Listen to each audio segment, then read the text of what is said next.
Good morning. This is Doug Fields, CEO of the Institute of HealthCare Consumerism, and good morning. Welcome to this week's edition of HealthCare Consumerism Radio. And while my co-host Ron Bachman is on the beach somewhere in Florida, I'm joined by our managing editor Jonathan Field. Jonathan, welcome. Good morning. Thanks for having me. Yeah, good to have you here. We've got a great program today. There's just so much innovation taking place in this space, and so much knowledge kind of being uncovered on niches. And I think our first segment here really deals with kind of an area that I think employers are just now becoming aware of. I think most employers are aware of obesity management, of smoking cessation, even stress. But this morning, Dan Witters, the research director at Gallup-Healthways Well-Being Index, joins us to talk about some latest survey on depression. Dan, good morning. Good morning, Doug. Good morning, Jonathan.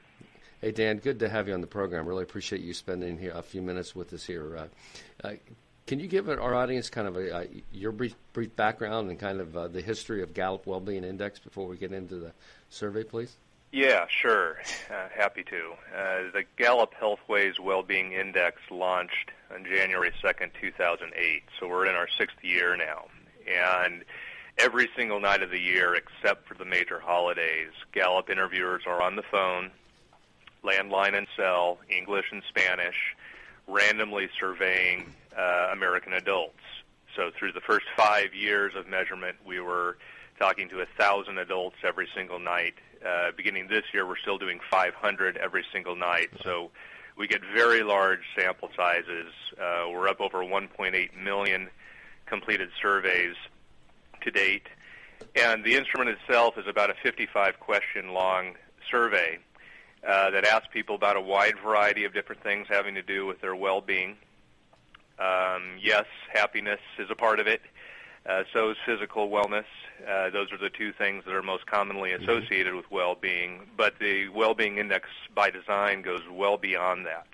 We are trying to cast a much wider net as to what we think of when we think of well-being. It is emotional and physical health, but it's also workplace well-being. It's also basic access, or having access to the basic needs of your life. It's also your healthy behaviors. It's also how you think about and evaluate your life. So we think we have a very comprehensive instrument. It's been going a long time, and it's really one of a kind. Now, where can employers access this information, Dan? Well, we put out articles on an ongoing basis on Gallup.com. 2 or 3 well-being-based articles every single week go live on the site. On wellbeingindex.com, which is the shared site between Gallup and Healthways, you can find all kinds of content, annual reports at the state, congressional district, and city level, so you can really drill down and see what your own locality looks like. And lots of information specifically having to do with the U.S. economy that's relevant to U.S. businesses and employers. Excellent. Appreciate it. Let's get into this survey on depression. I mean, it's very, very, very revealing. And I guess it, in some ways, as I was reviewing it today before the call, it makes sense. I mean, we're coming out of probably the toughest financial recession in, everyone's last 50 years of history, if you think about it. But talk a little bit about the results here and what it really means to, employers and really means to, the consumer. Yeah, well, to your earlier point, a lot is thought about and written about regarding physical health and the business outcomes associated with that. In fact, we did an analysis a few years ago that got into obesity and chronic conditions and how employees that are in poor physical health miss a lot more work than those who are not. With this article, though, we moved away from that and moved into a different kind of what's sometimes called disease burden, which is depression, a specialized part of mental health. Depression and anxiety tend to be kind of the most acute forms of mental health. And we were curious what we would find if we looked at American workers who are sufferers of depression, who have a history of depression, compared to those that don't. And so you control for all the demography in the background. We also controlled for physical health in the background, so those things were kind of baked into our results. And what we found is that, again, after you controlled for all those other things, those with depression do, in fact, miss a whole lot more work in any given month than those who don't, as a function of poor health. And if you dollarize it, do the algebra and add it up, just through absenteeism alone, focusing solely on that one business outcome, we estimate about $23 billion a year in lost productivity to the U.S. economy as a function of American workers with a depression history. Yeah, and it's the to your point, it's the undiagnosed illness that many Americans have that goes untreated. Correct? Yeah, one thing that we want, people with a history of depression are going to be higher risk of mental health and missed work compared to those who have never had depression, even if they're not currently being treated for it. But we still were curious how that breaks out. And if you look at it nationally, about 12%, or roughly 1 out of 8 American workers, have been diagnosed with depression at some point in their lifetime. Of those, about half are currently being treated for depression. So not just depression history, but actually struggling with it on an ongoing basis right now. And so it's no joke. I mean, these add up to pretty big numbers, pretty sizable proportions of the U.S. workforce. Yeah, they are. What should an employer be doing about this area? Well, there's smart strategies that employers can execute upon.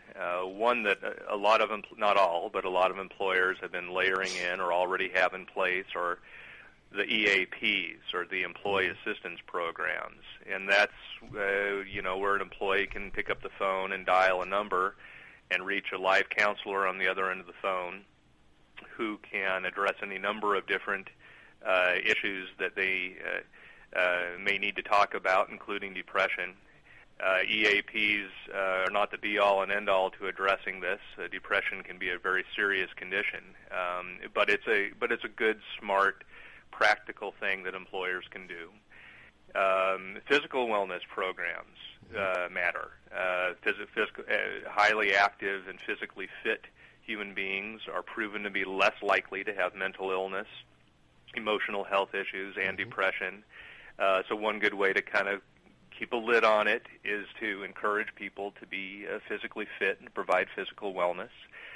Manager training programs is a smart one, and that's teaching managers to be able to identify the warning signs of employees who have depression, who can intervene quickly on the behalf of their employees and help get them treatment when possible. So those are 3 real practical ones. One, and then I'll give you a 4th one that's maybe a little less obvious for you and your listeners, and that's to engage employees. Gallup spends a lot of time on employee engagement. We define it very specifically around 12 psychological needs, and they're basic things like routine and regular recognition and making people feel like their opinions count, getting people aligned with their natural aptitudes in the job role they're asked to play. That kind of stuff goes into employee engagement. And there's very, very strong evidence that highly engaged employees have better physical health and have better emotional health than disengaged employees. And so simply by setting out to meet the psychological needs of your human capital, you can lower the probability that folks under your employ are going to wind up being depressed.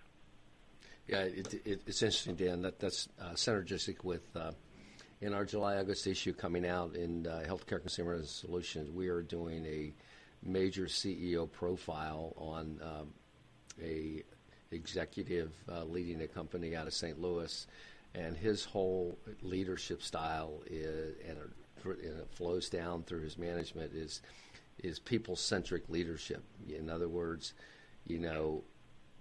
showing your employees that you really care. So being engaged with them and showing them that you care. And one of the nets is what you're talking about, is the improvement in total well-being of their employee population. That's exactly right. In fact, one of the 12 metrics that Gallup looks at in its employee engagement measurement system is having a supervisor or someone at work who cares about you as a human being. Yeah. And it's highly predictive of a lot of different outcomes, but it's a big driver of things like emotional health. And the other thing, Doug, not all of us have a job in the formal workforce, obviously, but most of us do. About 60 to 62% are full-time or part-time employed. And for those who have a job that they go to, oh boy, does it have a very significant impact on their life outside of their job, their emotional health, their physical health, the way they interact with their families in their community. So make no mistake about it, workplace well-being is a very important part of overall well-being. That's why it's one of the components that we measure in the well-being index. Yeah, that's interesting. We've talked a lot recently about financial wellness, and imagine that's a tie-in here too as well, is it not? Oh, sure. I think there's no doubt about it. One of the surprises that came out of this research was that part-time workers carry substantially higher histories of depression than their full-time working counterparts. It's about 50%. You're about 50% more likely if you're a part-time worker to have a history of depression than if you're a full-time worker. And I think that financial stress is a part of that. I think you do in fact see kind of a reciprocal relationship going on there, where if you're a part-time worker and you're depressed, that's going to retard your employability. It's going to make it harder for you to find full-time work.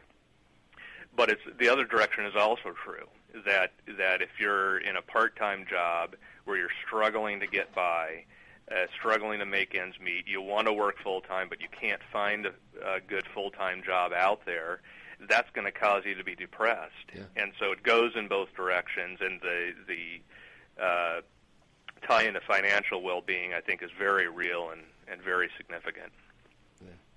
Dan, well, listen, I really appreciate you joining us on this program to talk about this. Can you, I want to give you a chance to kind of wrap this up in some key takeaways that you'd like to leave our audience with, and again, remind them how they can connect with this research information. Well, the presence of depression in the U.S. workforce is real and substantial.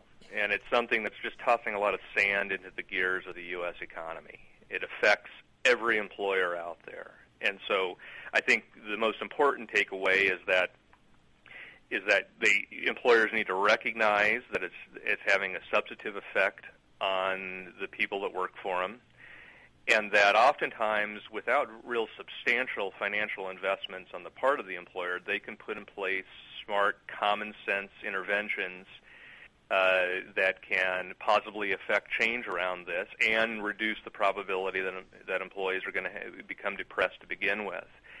So I think always keeping that in mind is only going to be a good thing for U.S. employers and for employees alike. And again, go to Gallup.com, go to wellbeingindex.com. You don't have to sign up or register for anything. You can hit the site, hit the ground running when you're on the site and start navigating around and looking for content. We put all kinds of stuff out there that's completely free to the public, that's filled with, I think, very useful information that your listeners will appreciate. All right, Dan, listen, I appreciate you being with us. Have a great weekend. To our audience, stay tuned for the next segment of HealthCare Consumerism Radio.